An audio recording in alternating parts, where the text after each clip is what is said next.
So tell us, we always like to know a little bit about our speaker. Please tell us, why is this, how did you get in it, and what does it mean? And also tell us a little bit about neurodivergency. Absolutely, absolutely. So let me start with sharing a little bit about myself. I started my journey with neurodiversity all the way in 2011. And I started a part-time job as a therapist, and I was assigned a student who was an 8-year-old Ethiopian boy. And he was the most beautiful boy I had ever seen. He was completely nonverbal, though, so he was not speaking, which is something that happens to people who have autism. And at the time, I thought I wanted to pursue a PhD in social psychology. And the day that I received the acceptance letter to the school that I wanted to go to, that little child spoke his first words. And there was nothing else that I could ever imagine in my life that I would want to do than to have that kind of an impact. Wow. This population. So that's kind of where my journey started. I ended up getting a master's in behavior analysis. I became a board certified behavior analyst. I joined a fellowship, which was interdisciplinary with a lot of different professionals that work in the neurodiversity space, from healthcare to social work. I was representing behavior. And over the years, I have worked in clinics, I have worked in school districts, I have worked with families in their homes, I have worked with organizations that want to be more neuro-inclusive, and I've helped a lot of neurodivergent job seekers as well. So in terms of supporting people with neurodiversity, my youngest client was 1.5 years. And my oldest is in their 40s. So it's a huge range of experiences that I sort of bring to the table. But somewhere along that journey, I actually discovered my own neurodivergence. And, we live in a really modern place, and in the modern workplace, the demands are really high. And I found myself burning out. I found myself burning out pretty badly.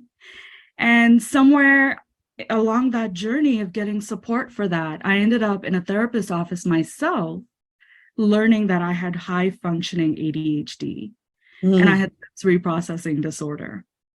And being in the field already, I had no idea what I was going to do with that. And when I spoke to my workplace about my neurodivergence, I immediately noticed a shift in people's behaviors. Right? People were looking over my shoulder. And I should have known something was going on because every performance evaluation spoke to my interest in so many different projects and being on every committee and having great relationships. But if my employer had noticed that as a strength and really looked at my position to see where can Khushboo best serve our organization, because she is stellar at all of these things that are outside of her job description. And it's so funny that I now teach companies how to do that. So it's a full circle moment for me. As a coach, when I sit with neurodivergent job seekers, I get to sit across from them and empower them to really embrace who they are and to know who they are, to advocate for who they are. And that is really what makes the difference. So let's talk about neurodiversity, okay? A lot of people, when they hear words like this, especially when they've never come across neurodiversity, or they may not know enough about every single thing that encompasses neurodiversity, we can get really scared. And I think because of that fear, there's a lot of stigma. And because of that stigma, there's a lot of issues with us being inclusive of neurodivergent people. And that applies not just to the workplace, that also applies to our schools, right? And to our educational institutions. It also applies in our social situations. It also applies in our community settings, right? There are people that are neurodivergent that are in every sphere of our life, okay? Neurodiversity, simply said, is a variation in brain functioning and behavior functioning, okay? Mm. So when we look around this room, we see a lot of diversity, right? I see people who have blonde hair. I see people who have brown hair. I see people who have white hair, right? I see people who have short hair and long hair. We all look very different. If we talk about height, if we talk about our ability to swim, we will see a lot of differences in how we can all sort of fit into all of these different things that we're measuring. However, all of us have brains, okay? All of us have brains. That means all of us are neurodiverse. Every one of us has a brain that creates the diversity of this room, right? Yes. If we can see physical variations and the differences in all of the physical variations that people have, then how can we, realistically assume that our brains are not unique? The way we process information is not unique. The way we complete tasks is not unique, right? The way we communicate is not unique. All of these things are an outcome of having different brains, right? Social communication, cognition, executive functioning, stimming, right? Our sensory needs, we all have different ones. And essentially what neurodiversity is the differences in that brain and behavior functioning. So first and foremost, if you take away one thing from this entire talk, all I want you to remember is that neurodiversity is normal, okay? 1 in 4 of us are neurodivergent. That means neurodivergent people are already in your workplaces, right? They're already in the educational institutions. They are already in the community settings. And as I have disclosed, we're also here in this room, right? The world wouldn't be here if we didn't have neurodivergent people. So the first thing is neurodiversity is normal. It already exists in every workplace. Khushboo, can I interrupt you just for a minute? Because what you said caused me to think of something. You said 1 in 4 are neurodiverse. And I think, I'm not sure that I'll own my own stuff. I mean, I understand ADHD, I understand dyslexia, I understand things that are a bit more that impact a person's abilities or, the way they think, they kind of show up more strongly. But when you say 1 in 4, it makes me start thinking that there must be a bunch of other invisible or people have learned, as you had, to compensate for it. What are there other topics, titles? I mean, give me a range of what's here. Absolutely. 1 in 4 is pretty, I mean, that's that's over 25%. That's 25% of our population. Yeah. So neurodiversity includes dyslexia, autism, ADHD, bipolar disorder, and Tourette syndrome. There's difference between being born with neurodiversity and acquiring neurodiversity through a different disability. And additionally, we can all display neurodivergent traits depending on what's going on around us, right? If you are, for example, grieving a death of somebody, your ability to complete a task is going to be very different from someone who's not under that kind of mental duress. So we can all have neurodivergent traits. And we're all neurodiverse in the fact that there's this diversity of brains among us. But in terms of diagnostic criteria, there is a lot of gaps in this. First of all, many females are not diagnosed with neurodiverse conditions until much, much, much later in life. Because neurodiversity has this variability in terms of gender as well. So for example, boys with ADHD got diagnoses for having ADHD because they were known as hyper boys. However, little girls with ADHD present very differently. They have a lot of helping behaviors. They might be very talkative. They might have a lot of social groups. They might be teacher's pet. But those behaviors never set off an alarm for us. So even socially, the way we look at neurodiversity is very different. A lot of people, after they get out of high school, there's barely any supports for neurodivergent people. Most neurodivergent people never disclose to their colleges that they are neurodivergent because of the stigma that it creates, or because generally there's a lack of supports and services in educational institutions. Even less people disclose their neurodivergence on a job application. Khushboo, may I ask a question? Sure. I love this line of thinking, Denise. Thank you. I am a college professor in higher ed. And when these particular traits are disclosed to faculty, they are disclosed under the veil of privacy and under the FERPA restrictions. So while we as faculty might be privy to this, and I say the word might, we are not allowed to be able to make that privy unless the candidate presents that and decides to disclose that in the mainstream classroom, if you will, regardless in person, online, it doesn't matter. And so the challenge becomes is the perception is if I, as the professor, know, and my behavior might slightly adjust to make accommodations for whatever might be needed, the classroom will notice my difference, but they will not be given an explanation why. And I don't know if that helps the stigma or further adds distance because I'm not allowed to say.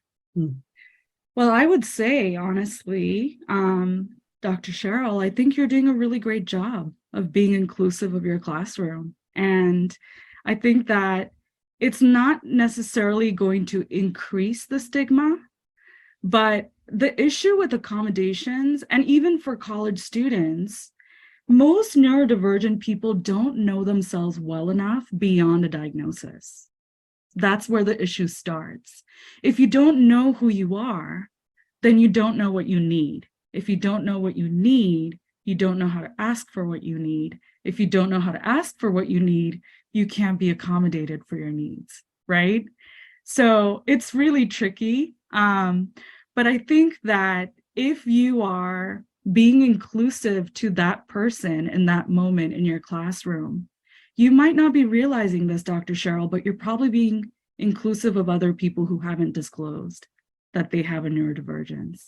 And more importantly, you might also be helping someone who speaks a different language because you're communicating more clearly. Or you might be helping someone who's from a different country, right? The thing about being inclusive of neurodiversity, it can happen in really, really small ways. It can be with over communicating and being really clear with your communication. It can be giving really specific directions and explicit tasks for people to complete.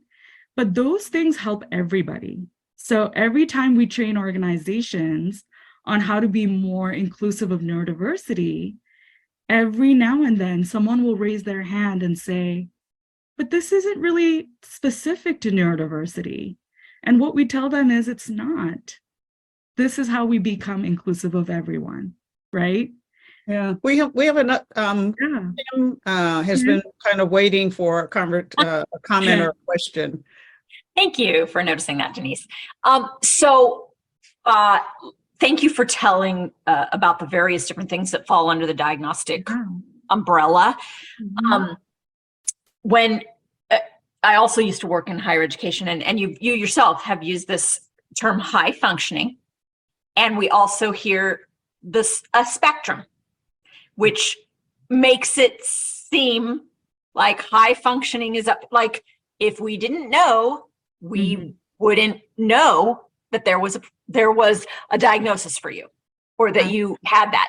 So, and I think people tend to like, you hear high functioning and you don't really see that they're different in the way they move through the organization or the world. And people may dismiss that. Yeah. You know, like, oh, okay, so you have ADHD. Who doesn't? Or, you know, I mean, something along those lines.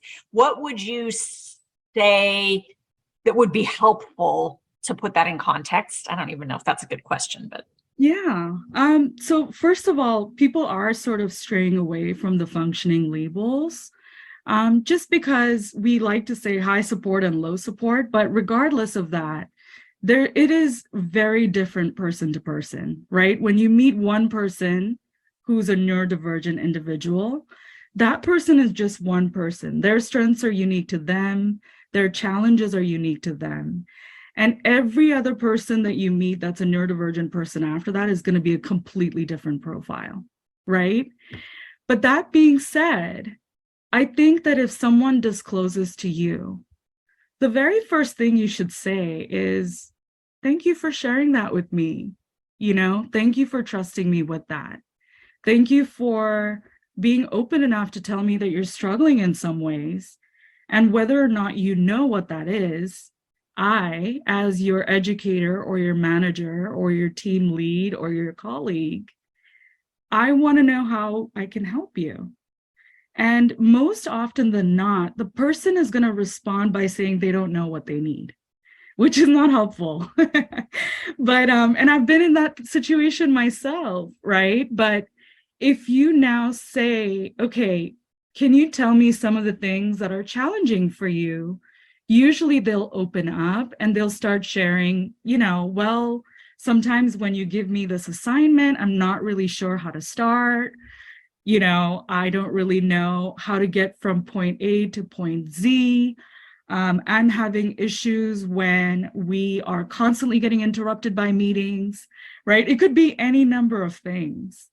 But if you are in the position to point out that person's strengths for them, you're going to be doing a huge service for that person, because you are aligning them to understand where they can shine. And a lot of people who are neurodivergent, if they have not been diagnosed or if they aren't sure of who they are fully, then that can lead to a direction of them really figuring out who they are. And when it comes to challenges, for example, and my manager does this with me, so I'll share, I'm actually really lucky to be a part of a very neuro-inclusive team.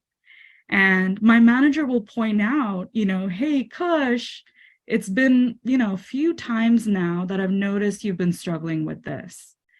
And usually when he points it out, I will open up and tell him, well, the reason why I'm struggling is because I'm having issues with this technology. Would you mind showing me how to use it? Or is it possible for us to do check-ins more frequently rather than when something is due, so that I know I'm on the right track, right? And we have a working relationship where we've figured these things out. But I don't think this is something that, just a manager who's supporting a neurodivergent person should use. Again, this is how all of us should be managing people, right? We should all be coaching the people we're supporting and really sort of helping them figure out the strategies that are going to get them to where they need to go, wherever that is. Go ahead. We have another question from Michelle, and it's from the other side. Mm-hmm. So what if you kind of think there's something different about you, but you don't know that? How can they understand what is different about them? And are there resources that can help them navigate to an answer? Mm-hmm. Yeah, absolutely. I actually have a really amazing tool that I'm going to pop right here in the chat. This is called the Neurodiversity's Normal website. And on here, you can actually take some self-assessments to figure out how your brain works differently in these different areas of neurodivergence. And also, you'll be adding anonymous data that we're collecting to show that neurodiversity and neurodivergent traits are significant between people who are neurodivergent, as well as people who consider themselves neurotypical. And it's just a start, but it could be a great conversation. You could get your team to take something like this. You could talk about, oh, that's interesting that all of us on the team work in this way. Isn't that interesting? How is it so that we all think about this in the same way? And it could be a great guide to just learning a little bit more about who you are, how you work, how you process information, and how you communicate with yourself and your world. So, I think it's interesting. Yeah, I think it's interesting because in many ways, the conversation is a bit skewed towards white collar workers. And as you know, right now, it seems like we're laying off a bunch of white collar workers, but we're struggling. Many industries, hospitality, retail, service industries in general are struggling with trying to find people. And in my work, I find that there's a broad level of neurodiverse people in that, and they've not been diagnosed because they're in the lower end, and it costs a lot of money to get your child diagnosed. I've got 2 kids that have issues or different ways of processing information, and now I found out that my 40-year-old nephew is probably, he doesn't know it and he won't admit it just yet, but he's probably autistic. And so there's been a lot of things that happen in that, but the hiring process, the way people think about bringing people in, the lack of structure in terms of jobs has been a big issue in helping them navigate and be part of the work, be productive members of the workforce. What do you suggest if this goes out to a lot of people, and I try to send it to particularly those folks in those industries that I know? What are 2 or 3 things that you would suggest that in those particular industries, which are high repetition, but very service oriented, what would you suggest that they could do to be able to help folks adapt to the work, assess whether the work is the right thing for them, or other things that you can think of in the work that you've done? Sure. Yeah, that's a great question. I was just getting to that.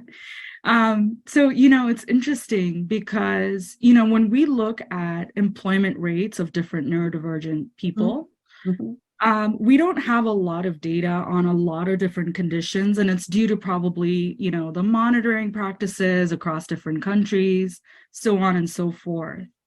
However, we do know for a fact that when it comes to autism, which is highly researched, which is why there's most data on that, only 18% of autistic adults have employment in a community integrated setting. That's a very low percentage. Just, I think a month or 2 ago, CDC released the new rates of autism in the United States, which includes participants from other categories outside of white boys, which is what the data was based on before. And 1 in 36 children that are 8-year-olds right now in the United States are going to grow up to be adults with autism. And only 18% of them have employment right now.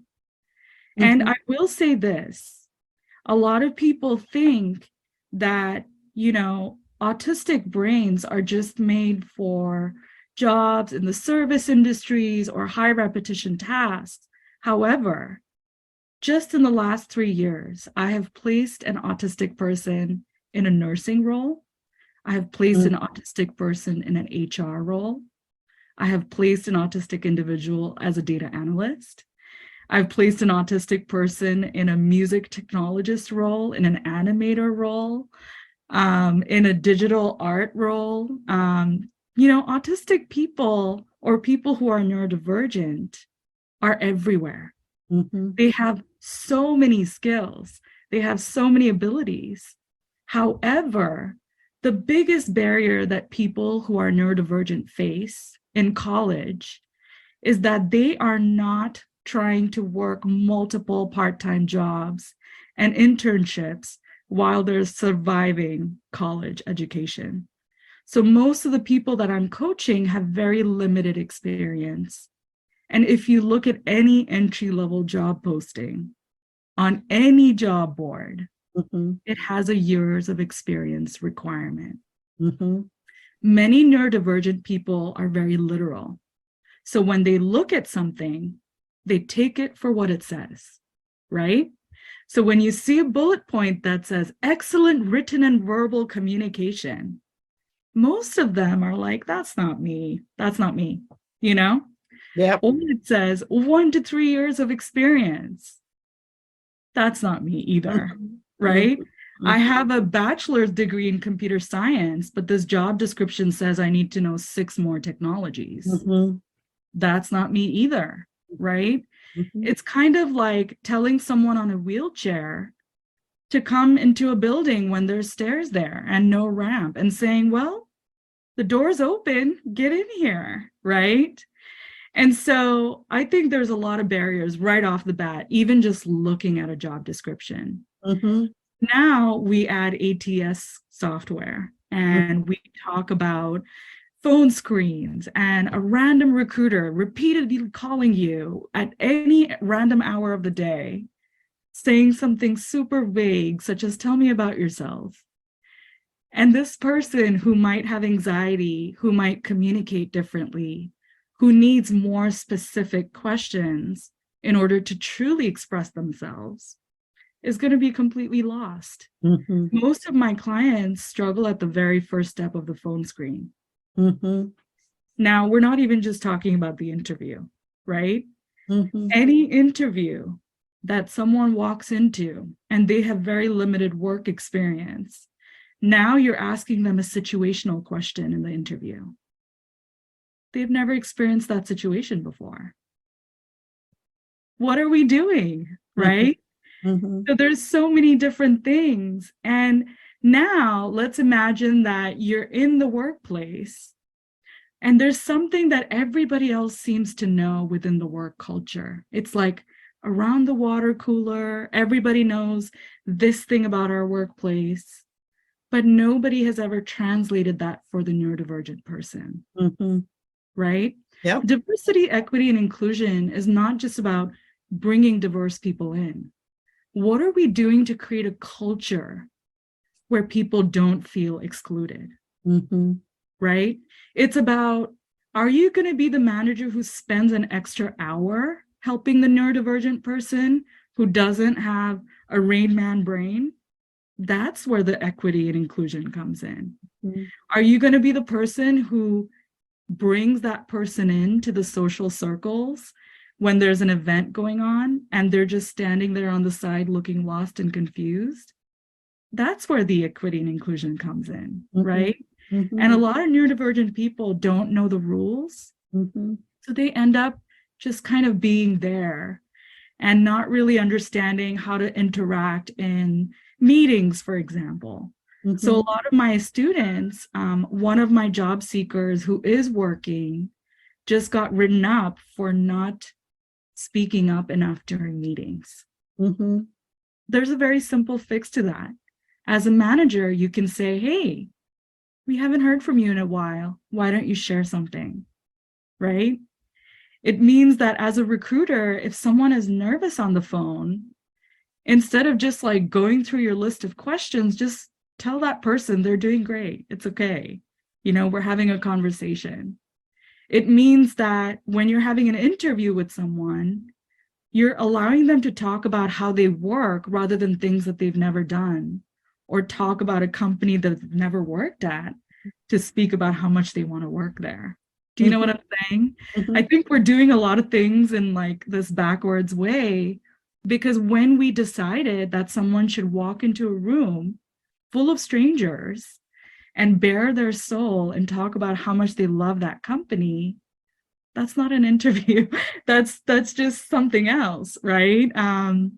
If you, for example, brought someone who was neurodivergent to an interview and asked them to do a project and speak about that project, they would be able to tell you their process. They would be able to explain their thinking. They would be able to tell you what they tried. They would tell you what they failed and how they came to a conclusion. And that's how they work, right? So, it's interesting when you, so a couple things that came up in the chat, but also in my brain here. One is going back to the diagnosis piece in there. It costs a lot. And for most people, particularly the numbers that are coming up now, as I've also seen where women just didn't get diagnosed with ADHD, period. And so they don't even know. They just think they're supposed to do 50 things at one time. Mm-hmm.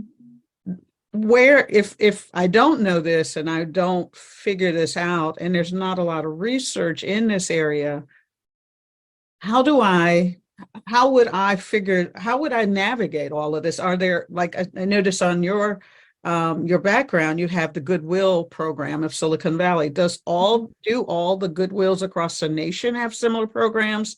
Do they go to the state vocational programs? Are there things that we can do that navigate that? And then my second question comes from a series that talks about much of what you're talking about from the employment side. It's not just good employment practices in general, but it also is about emotional intelligence. And the manager having enough emotional intelligence to not get focused on this person is neurodivergent, but how do I treat them as a human being and understand that I can't read their minds, they can't read my minds.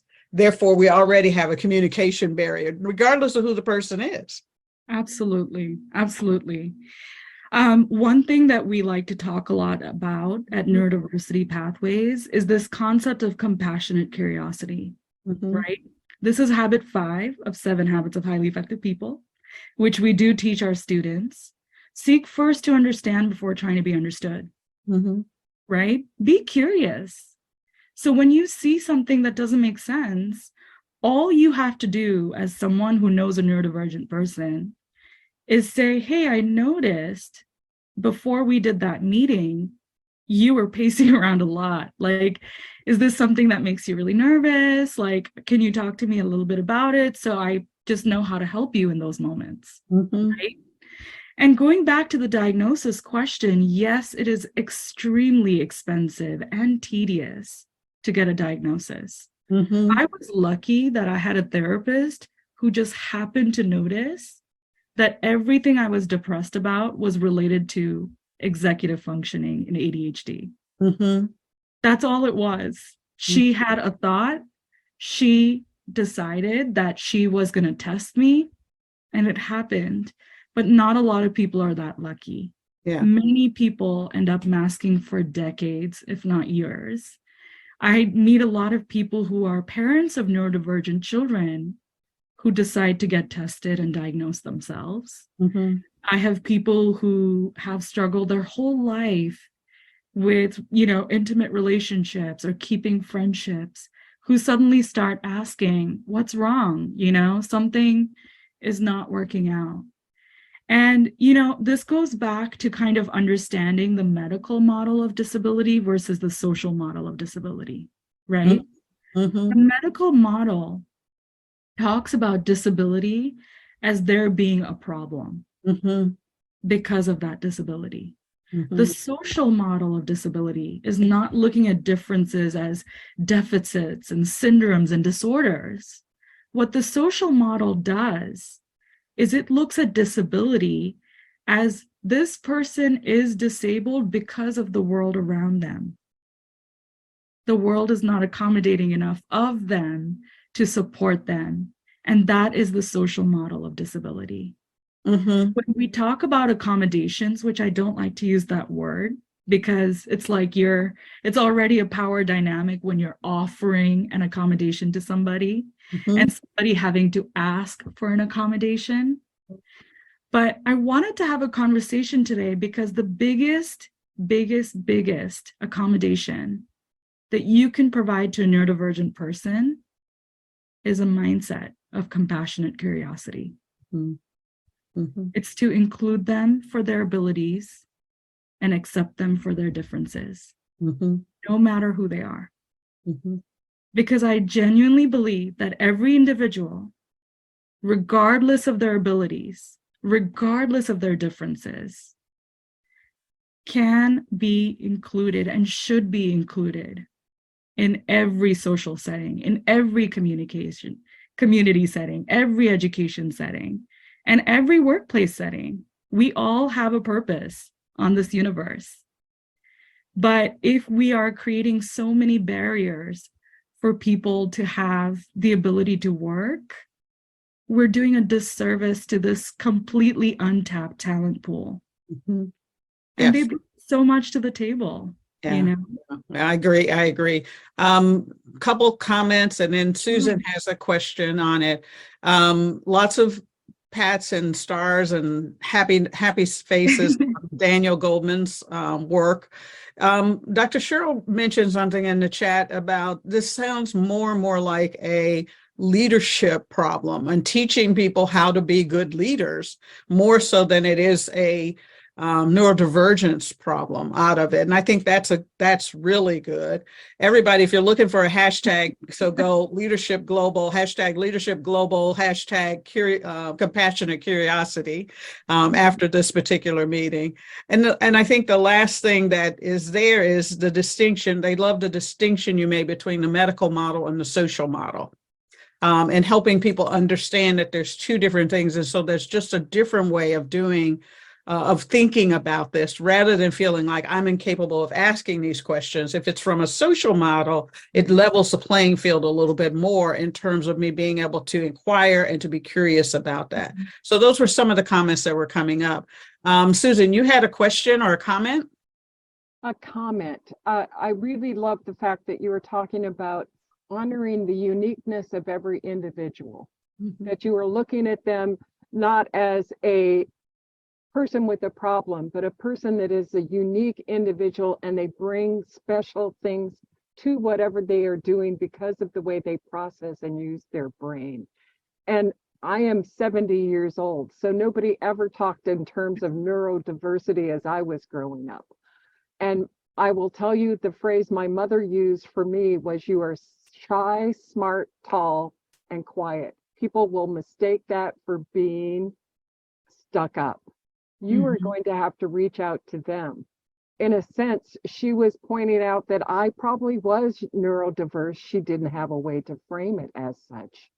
I am obviously dyslexic, but nobody ever even called me that until I was in my 40s. I just was a bad speller. You know, I could do the math and science, but I couldn't spell.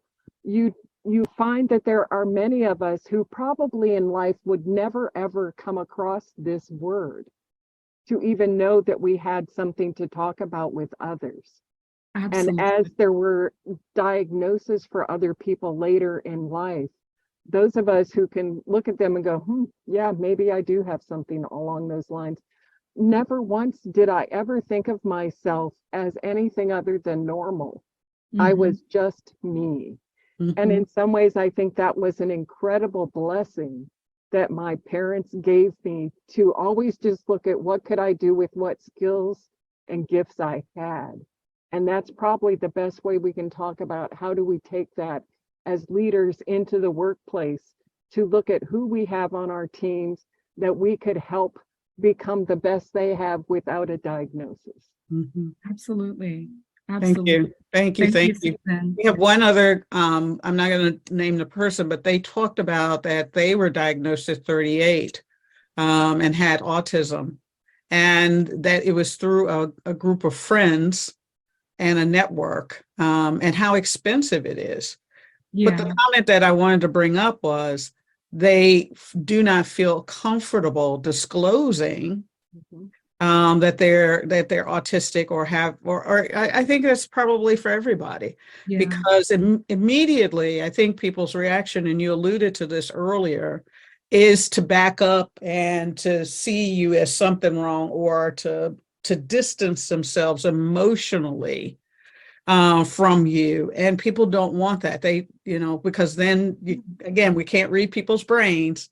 And so what starts twirling around in that person's brain is, particularly managers, I don't want to be a lawsuit. I don't want to say the wrong thing. Oh my God, you're not the right person. How could I have missed this? And so they, we naturally go into our own defense mechanisms, or self-talk, I'll say defense self-talk, to justify where we're at, but then get cautious with dealing with the person. And that just does not add to the relationship.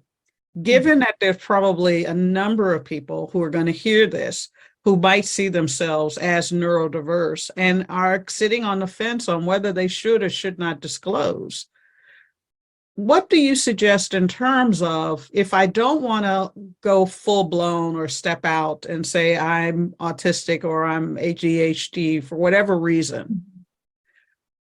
How can they create a relationship with their supervisor and colleagues, because they need their help with their colleagues, such that they can at least get a safe space to be able to be in the workplace? That's a tricky question, and it's a very, very, very personal decision. So one of the things at Neurodiversity Pathways is not only do we work with neurodivergent job seekers who are unemployed and who are coming from the Department of Rehabilitation and regional centers, but we also work with companies in order to help support them on how to support neurodivergent people. The biggest thing is, when a neurodivergent person hasn't already accepted that identity as their own, then it is so incredibly difficult to discern when it is safe to disclose that identity to their manager, right? If you have a manager or a supervisor or a team lead or anyone who's leading who is already sort of pointing out the things that you are challenged by, that person is not going to feel psychologically safe to now disclose later on once there's already a performance issue in question. That being said, if a person does not want to disclose, but does want to make their needs known, we teach our students to be able to advocate in very simple ways. I work best when blank. I prefer to receive feedback in blank ways. Is it possible for us to have a meeting only once a week, right? But again, for you to even ask for these things or bring them up with your team, there needs to be a level of psychological safety within that culture. Right? When we talk about culture, what we're saying is, what are the conditions required for someone to thrive? Right? So if we're talking about neurodiversity, usually what that person really needs for them to be an open member of the team, and they wouldn't be disclosing to the whole team, they would only be disclosing to their manager. By law, does not need to let the team know of anything unless there's a situation in which a colleague is going to be working closely and they might need to know certain things. So there's also rules and laws behind all of that disclosure stuff. But just being able to say, this is how I work best. This is what I need for me to present my best work. This is the kind of feedback that would be most helpful to me, right? I would like to have a little bit more time with my project, right?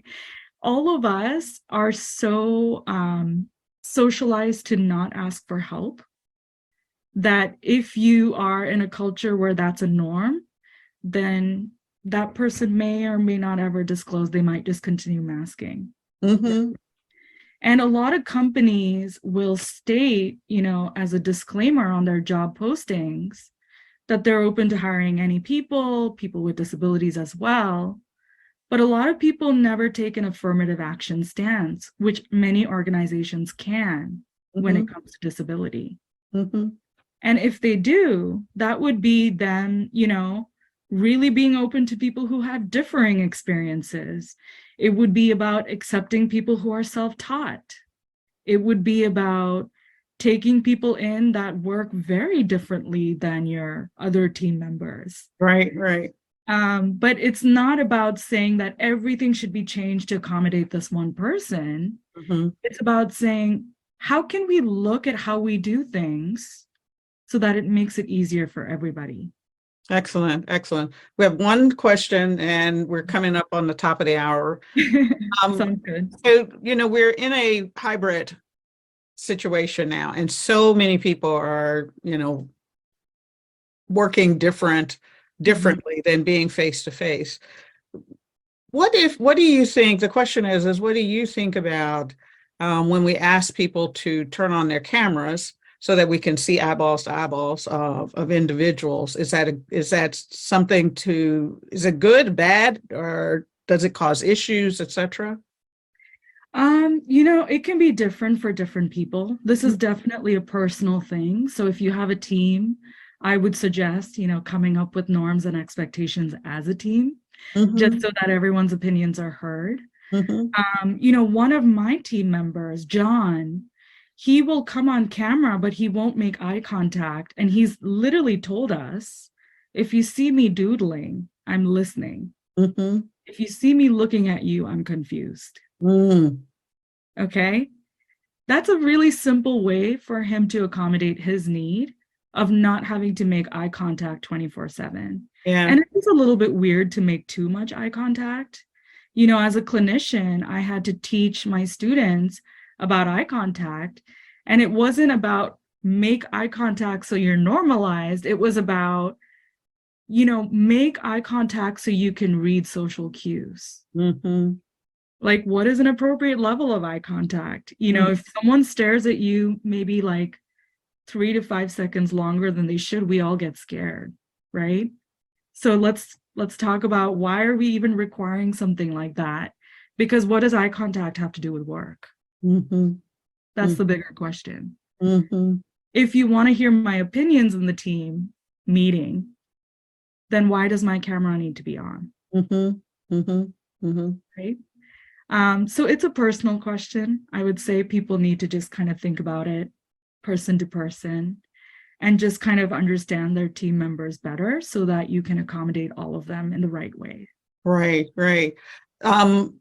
This has been such a great conversation, and the chat is lit up with people asking questions, making comments, thumbs up, hearts, the whole thing. And I know people have to go, because it is getting to that hour. I will say one thing that I started doing a while back now is Microsoft PowerPoint has closed caption, and it actually, it's funny because I was doing the training and it picks up the sound in the room. So people in the back of the room who ask questions now see their questions across the top. And at the break, so many people came up to me and said, I'm so glad you did that because I can't hear, I didn't understand, the language and the accents were different, and I can't hear in the back the noise of this, that, and the other. And just something as simple as use the technology that's already in front of you, such as Microsoft, which has built-in accessibility that you can use during all your training. I do train on video, the whole thing. I turn closed caption on for everybody, knowing that their attention span just goes different places and they can copy the chat and go back over stuff like that. But at any rate, I cannot, if I were with you, just know that I'm giving you a ghost hug. Powerful. The works. How can people get a hold of you? Just say it on the screen so that those who are not part of this can at least hear how they can connect with you. Absolutely. I'm going to pop my LinkedIn here in the chat. I believe that I'm also probably linked somewhere on all the socials for Leadership Global for this event. Our organization does support neurodivergent job seekers. So if you know anyone who is struggling with employment, who has been struggling with employment for a while, we have a career launch program that supports them through a 17-week training followed by 6 months of one-on-one coaching, which is all covered by California's Department of Rehabilitation. Also, we do provide neurodiversity in the workplace awareness sessions that are 90 minutes, super interactive session. We also do in-depth workshops on how to support neurodivergent talent in your office as well. Thank you. Please reach out. And I just want to say thank you for your understanding. I know I talk a lot. This is my ADHD in action. I appreciate you being patient with me this session. And thank you so much for giving me the stage to talk about this.